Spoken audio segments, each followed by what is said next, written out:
요한계시록 14장 14절부터 16장 11절까지의 말씀 보겠습니다. 본문이 무지하게 긴데요. 14장 14절부터 15장 1절까지 읽고 그리고 16장 1절 읽도록 하겠습니다. 또 내가 보니 흰 구름이 있고 구름 위에 인자와 같은 이가 앉으셨는데 그 머리에는 금면류관이 있고 그 손에는 예리한 낫을 가졌더라.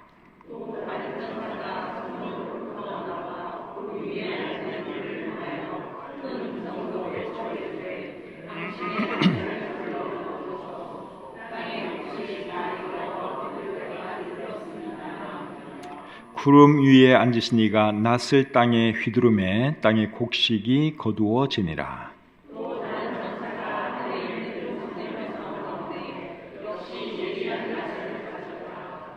또 불을 다스리는 다른 천사가 제단으로부터 나와 예리한 낫 가진 자를 향하여 큰 음성으로 불러 이르되 내 예리한 낫을 휘둘러 땅에 포도송이를 거두라. 그 포도가 익었느니라 하더라.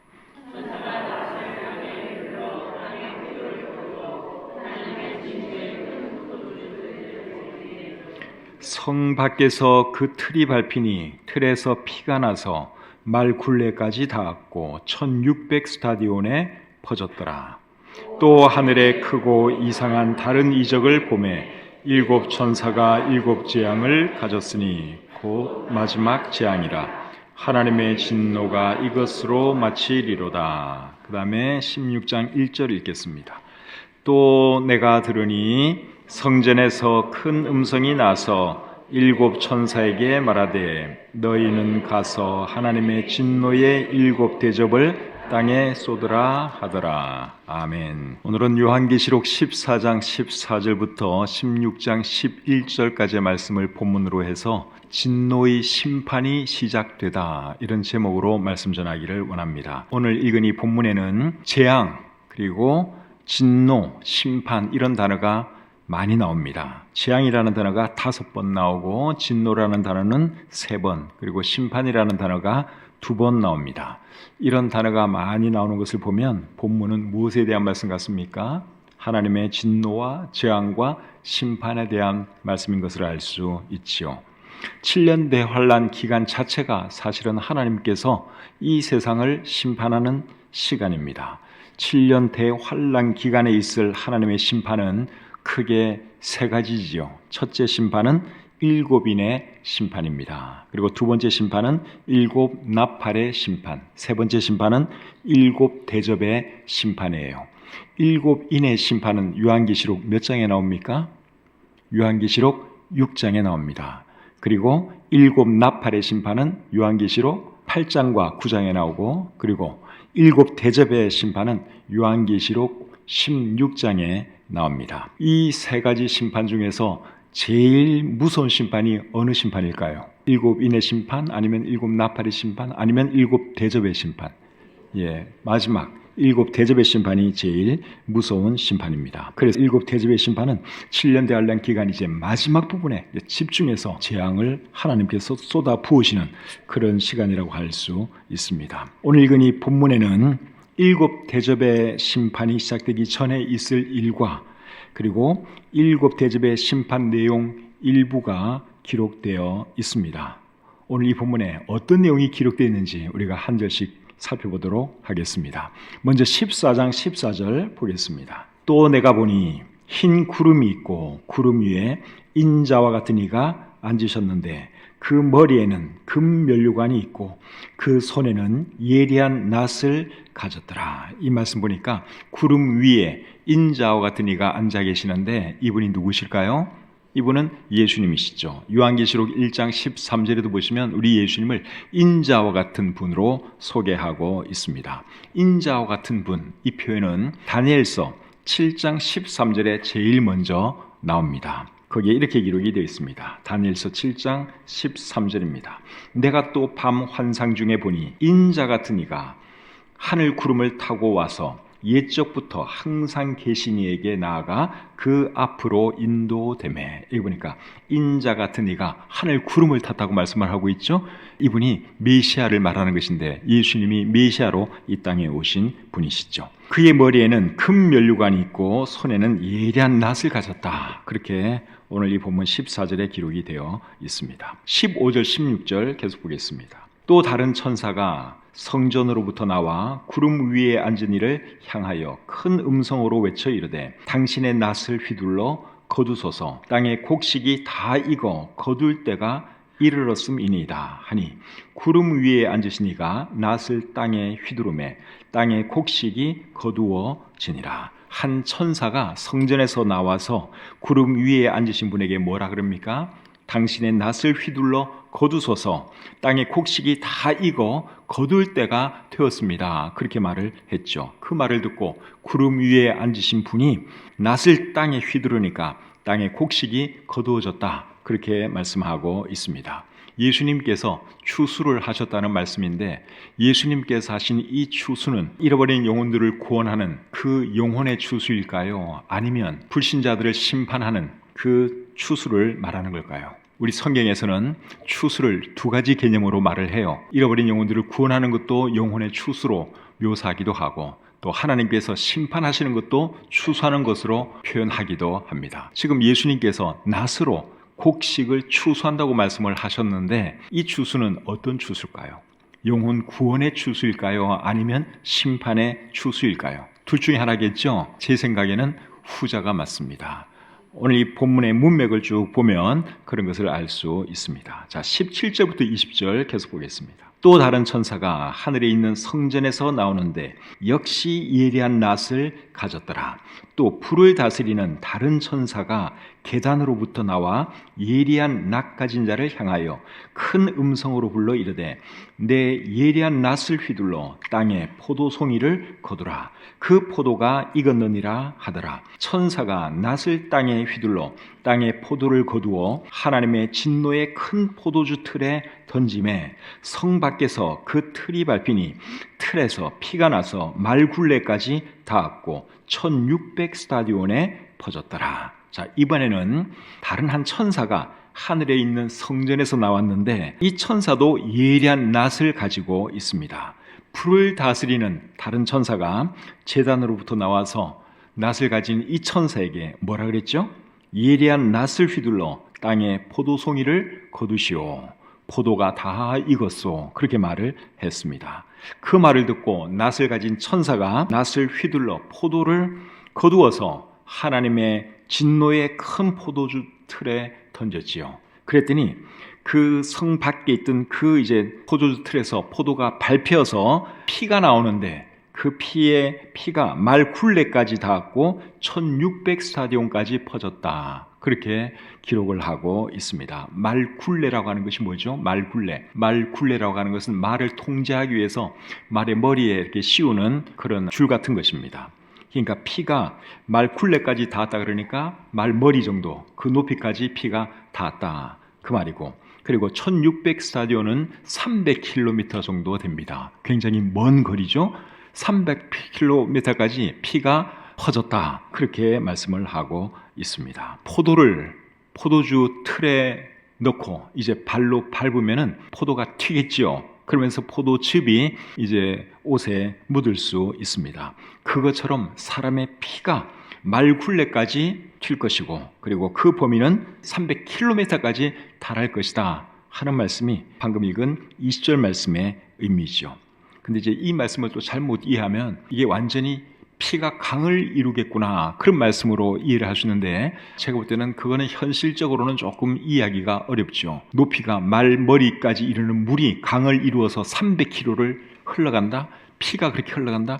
이거는 글쎄요, 제가 볼 때는 조금 현실성이 없는 얘기 같은데, 이사야 63장 2절과 3절을 여러분들이 읽으면 이 말의 의미를 조금 더 이해할 수가 있습니다. 자, 이사야 63장 2절 3절을 보겠습니다. 어찌하여 내 의복이 붉으며 내 옷이 포도즙 틀을 밟는 자 같으냐? 만민 가운데 나와 함께 한 자가 없이 내가 홀로 포도즙 틀을 밟았는데 내가 노함으로 말미암아 무리를 밟았고 분함으로 말미암아 짓밟았으므로 그들의 선혈이 내 옷에 튀어 내 의복을 다 더럽혔음이니. 방금 읽은 이 말씀도 하나님께서 심판하시는 그런 내용입니다. 이제 이 말씀을 참고해서 요한계시록 14장 20절 말씀을 이해하면 결국은 그 말씀을 어떻게 이해할 수 있는가 하면 너무나 많은 사람들이 죽어서 이제 피가 여기저기 튀는 거죠. 근데 그 피가 말 굴레까지 튀었다. 말 머리 높이까지 튀었고, 그리고 그 피 흘림이 어디까지 퍼졌느냐? 300km까지 퍼졌다.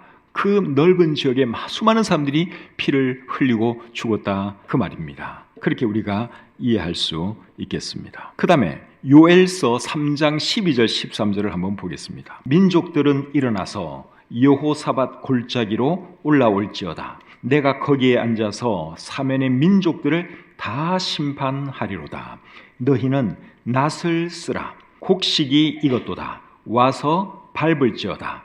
포도주 틀이 가득히 차고 포도주 독이 넘치니 그들의 악이 크미로다. 자, 이 말씀도 민족들을 심판하시는 말씀이지요. 그런데 여기 보니까 낫을 쓰라, 곡식이 다 익었도다, 이런 말을 하고 있고, 그리고 포도주 틀이 가득히 차고 포도주 독이 넘치니 그들의 악이 크미로다, 이런 말을 하고 있어요. 그러니까 두 가지 비유를 들면서 하나님의 심판을 말하는데, 하나는 곡식 거두는 것으로 설명을 하고 있고, 또 하나는 포도즙 틀을 밟는 것으로 설명을 하고 있죠. 그러면 이제 오늘 본문에서 우리가 읽은 예수님께서 낫으로 곡식을 자르는 이 추수와, 그리고 또 포도즙 틀을 밟는 이 추수를 우리가 무엇으로 이해하는 것이 좋겠어요? 하나님의 심판으로 이해하는 것이 좋겠다 하는 것이죠. 그리고 요엘서 3장 12절에 보시면 제가 다시 한번 읽어보겠습니다. 민족들은 일어나서 여호사밧 골짜기로 올라올지어다. 내가 거기에 앉아서 사면의 민족들을 다 심판하리로다. 모든 민족을 다 내가 심판하겠다, 그렇게 말씀을 하고 있는데, 이 말씀은 언제 어디서 이루어지는 줄 아십니까? 예수님께서 재림하시기 직전에 아마겟돈이라는 곳에서 이루어집니다. 방금 읽은 12절에 보시면 여호사밧 골짜기로 올라올지어다 하는 말이 있죠. 여호사밧 골짜기. 여호사밧 골짜기라는 단어의 의미는 여호와께서 심판하시는 골짜기, 그런 뜻입니다. 그래서 이 말은 아마겟돈을 상징하는 말이에요. 아마겟돈이라는 말은 요한계시록 16장 16절에 나오는데, 우리가 다음 시간에 아마겟돈에 대해서 자세하게 배울 것입니다. 세상의 왕들이 만왕의 왕이신 예수님과 전쟁을 하기 위해서 아마겟돈이라고 하는 곳으로 모여듭니다. 그래서 이제 전쟁을 하는데, 전쟁의 결과는 그들의 죽음이죠. 그래서 이제 사람들이 엄청나게 많이 죽고 피를 흘리고 죽어서 300km에 달하기까지 이제 시체들이 널브러지는 것이고, 피가 여기저기 튀는 그 상황의 말씀이 요한계시록 14장 20절 말씀이다 하는 것이죠. 피가 말 굴레까지 닿았고, 그리고 300km에 퍼졌더라. 이스라엘 남북의 거리가 대충 한 300km 됩니다. 아마겟돈이라고 하는 곳은 이스라엘 안에 있는 평야 지역이거든요. 근데 이제 어쨌든 이스라엘 전역에, 이스라엘 쪽으로 온 세상의 군인들이 모여드는 거예요. 재림하시는 예수와 전쟁을 하기 위해서. 그러나 그들의 죽음으로 그 아마겟돈 전쟁은 끝이 나고 마는 것이죠. 그래서 14장 20절 말씀은 이제 아마겟돈 전쟁 때 사람들이 수없이 죽어나가고 피 흘리는 그것을 설명하는 말씀이다 하는 것을 여러분들이 이해하시면 되겠습니다. 15장 1절 보겠습니다. 15장 1절입니다. 또 하늘에 크고 이상한 다른 이적을 보매 일곱 천사가 일곱 재앙을 가졌으니 곧 마지막 재앙이라. 하나님의 진노가 이것으로 마치리로다. 일곱 천사가 일곱 재앙을 가졌는데 이 재앙이 마지막 재앙이라 그랬습니다. 이제 하나님의 진노가 그리고 이것으로 끝이 날 것이다, 그렇게 말씀을 하고 있죠. 2절 3절 계속 보겠습니다. 또 내가 보니 불이 섞인 유리바다 같은 것이 있고, 짐승과 그의 우상과 그의 이름의 수를 이기고 벗어난 자들이 유리바다 가에 서서 하나님의 거문고를 가지고 하나님의 종 모세의 노래, 어린 양의 노래를 불러 이르되. 이제 방금 읽은 이 말씀은 이 땅에서의 그 모습이 아니라 하늘 위에서의 모습입니다. 그 모습을 묘사하는 말씀이에요.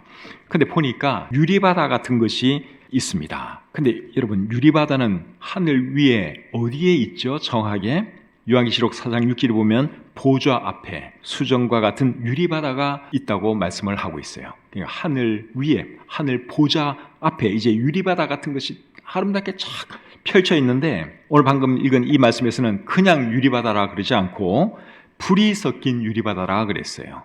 요한계시록 4장 6절에서는 그냥 유리바다, 수정처럼 맑은 유리바다 그렇게 표현했는데, 오늘 이 본문에서는 불이 섞인 유리바다라 그랬어요. 표현이 약간 달라진 이유가 뭘까요? 지금 이 땅에서는 7년 대환란이 진행되는 상황입니다. 그것을 이제 나타내 보이기 위해서 유리바다를 불이 섞인 유리바다 그렇게 표현한 것이라고 개인적으로 생각을 합니다. 근데 그 유리바다 가에 누가 서 있는가 하면 짐승과 그의 우상과 그의 이름의 수를 이기고 벗어난 자들이 서 있습니다. 이 사람들이 누구죠? 적그리스도에 의해서 죽임당한 사람들이죠. 7년 대환란 기간에 순교한 사람들입니다. 그 사람들이 지금 유리바다 가에 서 있습니다. 서서 뭘 하느냐? 하나님의 검은고를 가지고 모세의 노래와 어린 양의 노래를 부르고 있죠. 모세의 노래 그리고 어린 양의 노래를 부르고 있다 그랬는데, 이 노래는 무슨 노래겠어요? 결국 구원과 승리의 노래죠. 모세가 홍해를 건너고 나서 하나님께 감사 찬양한 노래가 모세의 노래인데 구원과 승리의 찬양이죠. 그리고 어린 양의 노래는 뭐겠습니까? 어린 양의 노래는 어린 양 예수님이 찬양하는 노래가 아니라 어린 양을 찬양하는, 어린 양의 희생과 구원에 대해서 감사해서 부르는 그런 노래가 어린 양의 노래예요.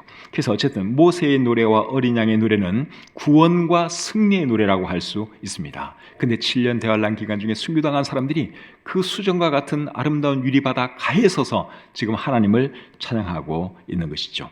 그들이 부른 노래의 가사는 3절 하반절과 4절에 나옵니다. 3절 하반절 보겠습니다.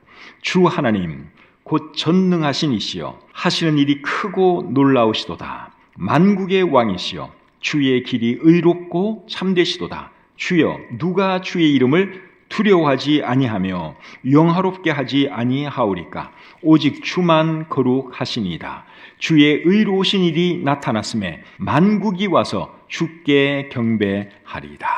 여러분, 이 적그리스도에 의해서 죽임당한 이 사람들이 지금 하늘 위에서 어떤 찬송을 불렀어요? 이 내용을 보면 하나님을 찬양하고 하나님께 영광 돌리는 찬양이죠. 이제 이것을 오늘 이 본문에서는 모세의 노래 그리고 어린 양의 노래 그렇게 표현하고 있습니다. 쉽게 말하면 구원과 승리의 노래를 그들이 부르고 있었다 하는 것인데, 이 내용을 보면 결국은 뭡니까? 하나님 찬양하는 것이고 하나님께 영광 돌리는 것이죠. 여러분, 모세와 이스라엘 백성들이 그 홍해를 건너고 나서도 부른 노래가 결국은 무슨 노래였는가 하면 하나님을 찬양하고 하나님께 영광 돌리는 노래였습니다. 출애굽기 15장 1절 2절을 한번 읽어드리겠습니다. 출애굽기 15장 1절 2절입니다. 이때에 모세와 이스라엘 자손이 이 노래로 여호와께 노래하니 일렀으되 내가 여호와를 찬송하리니 그는 높고 영화로우시며 말과 그 탄자를 바다에 던지셨음이로다. 여호와는 나의 힘이요 노래시며 나의 구원이시로다. 그는 나의 하나님이시니 내가 그를 찬송할 것이요 내 아버지의 하나님이시니 내가 그를 높이리로다. 모세와 이스라엘 백성들이 홍해로부터 그리고 애굽 군사들로부터 구원하신 하나님을 찬양하고 하나님께 영광 돌리는 그런 내용이죠. 이 노래가 모세의 노래예요. 내용은 하나님을 찬양하고 하나님께 영광 돌리는 내용이다 하는 것이죠. 어린 양의 노래는 요한계시록 5장에 나옵니다. 요한계시록 5장 12절 보겠습니다. 12절 중간에 보시면 죽임을 당하신 어린 양은 능력과 부와 지혜와 힘과 존귀와 영광과 찬송을 받으시기에 합당하도다. 어린 양을 찬양하고 어린 양을 높이는 내용인 것을 우리가 볼 수 있죠. 그 다음에 13절 중간 보좌에 앉으신 이와 어린 양에게 찬송과 존귀와 영광과 권능을 세세토록 돌릴지어다. 모세의 노래는 모세가 직접 부른 노래가 모세의 노래고, 어린 양의 노래는 어린 양이 직접 부른 노래가 아니라 어린 양을 찬양하는 노래가 어린 양의 노래인데, 내용은 결국 다 뭡니까? 하나님을 찬양하고 예수 그리스도를 찬양하는 그런 내용인 것을 우리가 알 수 있습니다. 여러분, 우리가 지금도 부르고 있고 앞으로도 부르고 영원히 불러야 할 노래가 뭔 줄 아십니까? 구원과 승리의 노래예요. 그리고 하나님을 찬양하는 노래인 줄 믿습니다. 시편 145편 21절에서 다윗이 이런 말을 했습니다. 내 입이 여호와의 영예를 말하며 모든 육체가 그의 거룩하신 이름을 영원히 송축할지로다. 여러분, 우리가 주님 앞에 서는 그날까지, 그리고 주님 앞에 서서도 끝까지 계속 불러야 할 노래는 주님을 찬양하는 노래예요. 우리를 구원해 주신 주님의 은혜에 감사하는 그런 노래, 구원과 승리의 노래, 하나님을 찬양하고 하나님께 영광을 돌리는 이 노래를 우리가 지금 이 땅에서도 불러야 하는 것이고 천국에 가서도 불러야 하는 것입니다. 여러분의 삶에 여러분 이런 찬양이 더 많아지기를 우리 주님의 이름으로 축복합니다. 5절과 6절 계속 보겠습니다. 5절 6절입니다. 또 이 일 후에 내가 보니 하늘에 증거 장막의 성전이 열리며 7 재앙을 가진 7 천사가 성전으로부터 나와 맑고 빛난 세마포 옷을 입고 가슴에 금띠를 띠고, 자, 이번에는 7 재앙을 가진 7 천사가 성전에서 나왔는데 그들이 어떤 옷을 입고 있습니까? 맑고 빛난 세마포 옷을 입고 있다고 말씀을 하고 있죠. 그리고 가슴에는 금띠를 띄었다고 말씀하고 있습니다.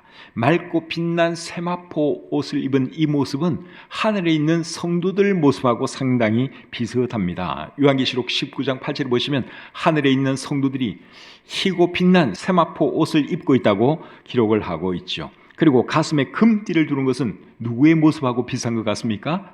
예수님의 모습하고 비슷하죠. 요한계시록 1장 13절에 보시면 예수님이 긴 옷을 입고 계시는데 허리에 가슴에 금띠를 띠고 있다, 그렇게 말씀을 하고 있습니다. 그래서 우리 요한계시록에 나오는 천사들의 모습을 보면요, 모습이 굉장히 다양해요. 어떤 때는 사람 같은 이런 모습을 하기도 하고 예수님 같은 그런 모습을 하기도 하고 다양한 모습을 하고 있습니다. 요한계시록 4장 7절 8절 제가 한번 읽어드려 보겠습니다. 요한계시록 4장 7절 8절입니다. 그 첫째 생물은 사자 같고 그 둘째 생물은 송아지 같고 그 셋째 생물은 얼굴이 사람 같고 그 넷째 생물은 날아가는 독수리 같은데 네 생물은 각각 6 날개를 가졌고 그 안과 주위에는 눈들이 가득하더라. 자, 네 생물에 대한 설명인데 이 네 생물이 천사들이에요. 근데 모양이 얼마나 다양합니까? 그렇죠? 어떤 천사는 독수리같이 생겼고 어떤 천사는 사람같이 생겼고 또 송아지, 사자같이 생기고 다양한 모습이죠.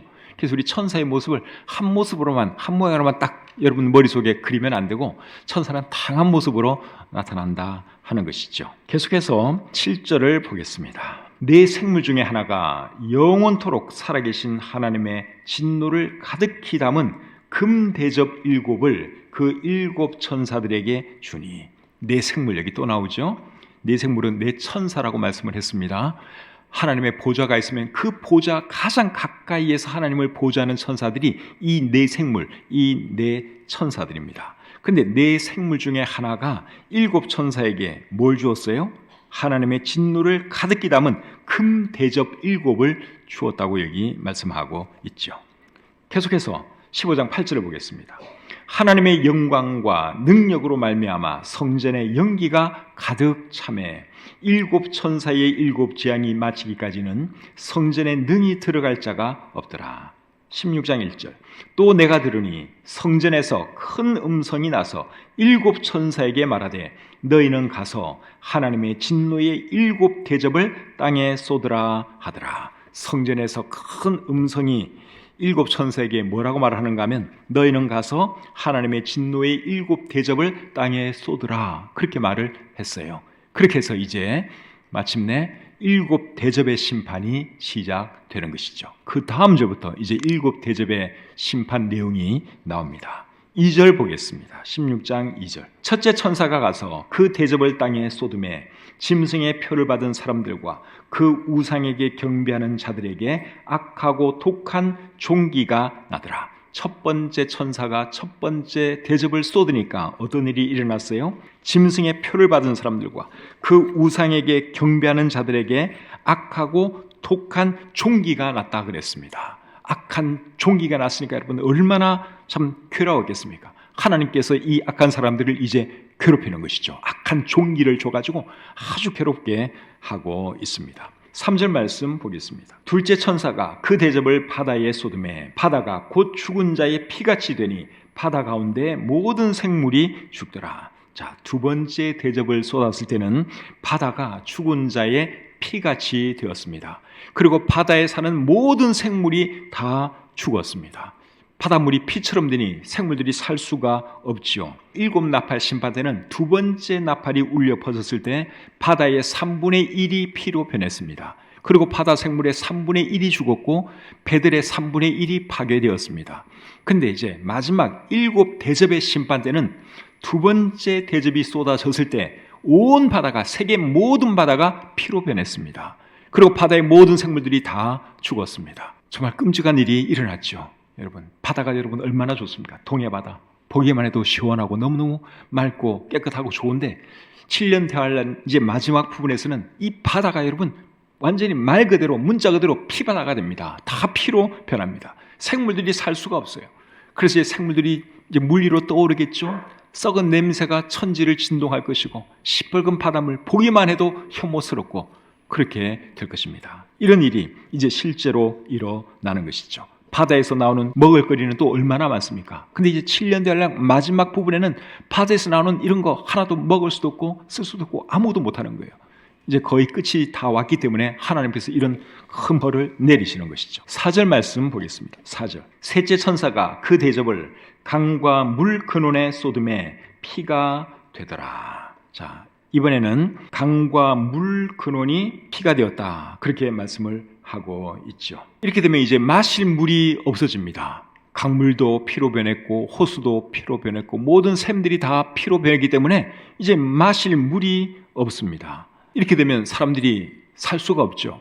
얼마나 목이 마르겠습니까? 물을 못 마시는 그 고통도 여러분 엄청난 고통이죠. 그래서 사람들이 뭘 마시느냐? 뭘 마실 것 같아요? 피를 마십니다. 피밖에 마실 게 없어요. 강도 피, 바다도 피, 다 피기 때문에 피를 사람들이 마시게 되는데 5절부터 7절 계속 읽어보겠습니다. 내가 들으니 물을 차지한 천사가 이르되 전에도 계셨고 지금도 계신 거룩하신 이여 이렇게 심판하시니 의로우시도다. 그들이 성도들과 선지자들의 피를 흘렸으므로 그들에게 피를 마시게 하신 것이 합당하니이다 하더라. 또 내가 들으니 제단이 말하기를 그러하다. 주 하나님 곧 전능하신 이시여 심판하시는 것이 참되고 의로우시도다 하더라. 피를 마시게 하는 그 이유가 뭐예요? 이 사람들이 적그리스도와 적그리스도를 주장하는 이 사람들이 예수 믿는 사람들을 엄청나게 많이 죽였거든요. 적그리스도의 우상에게 절하지 않으면 다 죽이고 14만 4천 명 이미 다 벌써 죽인 뒤고 그리고 지금까지 세계 역사 가운데 얼마나 많은 크리스찬들이 여러분 순교당해 죽었습니까? 그 모든 핏값을 하나님께서 이제 이 남은 불신자들에게 악한 사람들에게 복수를 하는 것이죠. 그래서 그들로 하여금 피를 마시도록 하는 것이죠. 우리 하나님이 참 무서운 분이시죠? 근데 공의의 하나님이시기 때문에 그런 거예요. 그렇게 하는 것을 보고 옆에 있던 천사들이 뭐라 그럽니까? 우리 하나님은 참되시고 의로우시도다. 그렇게 말을 하잖아요. 우리 하나님이 공의의 하나님 때문에 딱 맞는 그 벌을 주시는 것이 이런 벌입니다. 8절 9절 계속 보겠습니다. 넷째 천사가 그 대접을 해에 쏟음에 해가 권세를 받아 불로 사람들을 태우니 사람들이 크게 태움에 태워진지라. 이 재앙들을 행하는 권세를 가지신 하나님의 이름을 비방하며 또 회개하지 아니하고 주께 영광을 돌리지 아니하더라. 자, 네 번째 재앙은 뭡니까?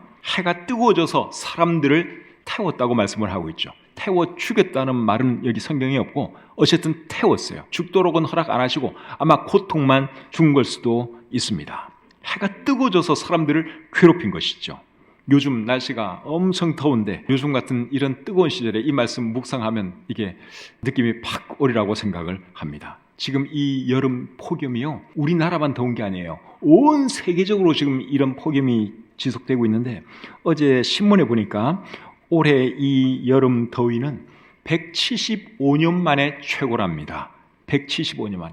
그러니까 175년 그전에는 뭐 기록이나 있었겠어요? 이런 거 관측이나 했겠습니까? 그러니까 쉽게 말하면 인류 역사 가운데 이번 여름이 최고 덥다 그 말이에요. 그럼 내년에는 더 더울 수도 있겠죠? 5년 뒤, 10년 뒤는 더 더울 수가 있겠죠? 예수님 안 오시면. 그러다가 이제 7년 대환란 마지막 부분에 가서는 어떤 현상이 나타나냐? 태가 사람들을 태웁니다. 살 수가 없겠죠? 죽을 수 있는지 또 죽는 걸 허락 안 하실지 그거는 제가 모르겠어요. 여기 말을 안 하기 때문에. 근데 여러분 이런 걸 보면은 참 정말 세상이 그렇게 되어 있구나. 이 성경에 말씀하신 대로 이루어지겠구나 하는 그런 느낌이 오지 않습니까? 그런데도 사람들이 여러분 이 고통을 당하면서도 회개하지 않는다고 말씀을 하고 있죠. 9절에 보니까 이 재앙들을 행하는 권세를 가지신 하나님의 이름을 비방하며 또 회개하지 아니하고 주께 영광을 돌리지 아니하더라. 정말 사람들이 악하죠? 그러니까 하나님께서 벌을 안 주실 수가 없는 겁니다.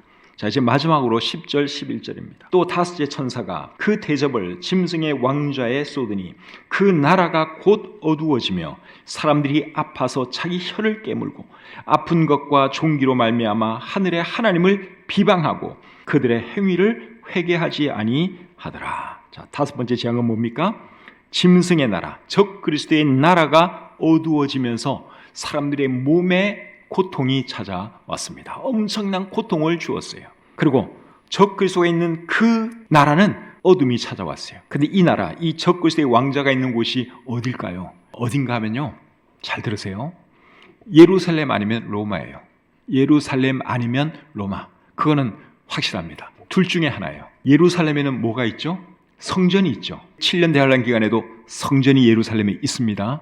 근데 그 성전에 이 적 그리스도가 자기가 거기 앉아서 자기를 하나님으로 내세운다고 데살로니가 후서 2장 4절에 기록이 되어 있어요. 그리고 성전에는 자기의 우상을 만들어 놓고 거기에 절하지 않으면 누구라도 가차없이 죽인다고 말씀을 하고 있죠. 그러니까 어쩌면 적 그리스도의 보좌가 예루살렘에 있을 수 있어요. 예루살렘 성전 안에 있을 수 있습니다. 그렇다면 이제 예루살렘에 흑암이 임하는 것이죠. 그리고 로마일 수도 있어요. 로마. 왜 로마라고 생각하는가 하면 7년 대환란 기간 중에 거짓 종교 단체가 이 땅에 있습니다. 그런데 그 본부가 어딘가 하면 로마예요. 로마. 이게 제가 그냥 대충 때려 맞추는 것이 아니라 요한계시록 17장과 18장 말씀을 우리가 잘 읽어보면 거짓 종교단체의 본부가 로마인 것을 확실하게 알 수 있습니다. 다음 시간에 제가 더 자세하게 설명을 해드리도록 하겠습니다. 그러니까 적 그리스도의 보좌가 있는 예루살렘 아니면 로마에 흑암이 임하고 그리고 사람들에게 육체의 고통이 있는데 얼마나 괴로웠으면 자기의 혀를 깨문다고 여기에 설명을 하고 있겠습니까? 엄청난 고통을 하나님께서 주시는 것이죠. 그런데도 사람들이 회개를 할까요? 안 할까요? 회개를 안 합니다. 하늘의 하나님을 비방하고 그들의 행위를 회개하지 아니하더라. 그러니 하나님께서 이 악한 사람들을 심판하지 않을 수가 없는 거예요. 그렇죠? 웬만하면 하나님께서 용서해 주시는데 회개를 안 하니까 계속 그들의 고통은 더할 수밖에 없는 것입니다. 우리 하나님은 공의의 하나님이세요. 그리고 심판하시는 하나님이십니다. 우리 하나님께서 여러분 어떤 사람들을 심판하시는 줄 아십니까? 하나님 경외하지 않는 사람들, 그리고 예수 그리스도의 복음을 듣고도 거절하는 사람들, 그 사람들을 하나님께서 심판하십니다. 근데 우리 하나님은 심판하는 것을 절대로 좋아하시는 분이 아니세요. 하나님께서 하시고 싶은 것은 심판이 아니라 뭘까요? 구원해 주기 원하세요. 사람들을 구원하기 원하십니다. 그 말씀이 요한복음 3장 17절에 있는데 이 말씀만 한번 읽고 마치겠습니다. 하나님이 그 아들을 세상에 보내신 것은 세상을 심판하려 하심이 아니요 그로 말미암아 세상이 구원을 받게 하려 하심이라. 아멘. 하나님이 원하는 것은 심판이 아니고 뭡니까? 구원을 원하세요. 구원해 주기를 원하세요. 그래서 독생자 예수님을 이 땅에 보내주신 거죠. 혹시 여러분 중에 아직 구원받지 못한 분 계시면 여러분 꼭 예수님을 영접하시고 구원받으시기를 바랍니다. 구원받지 않으면 심판받을 수밖에 없어요.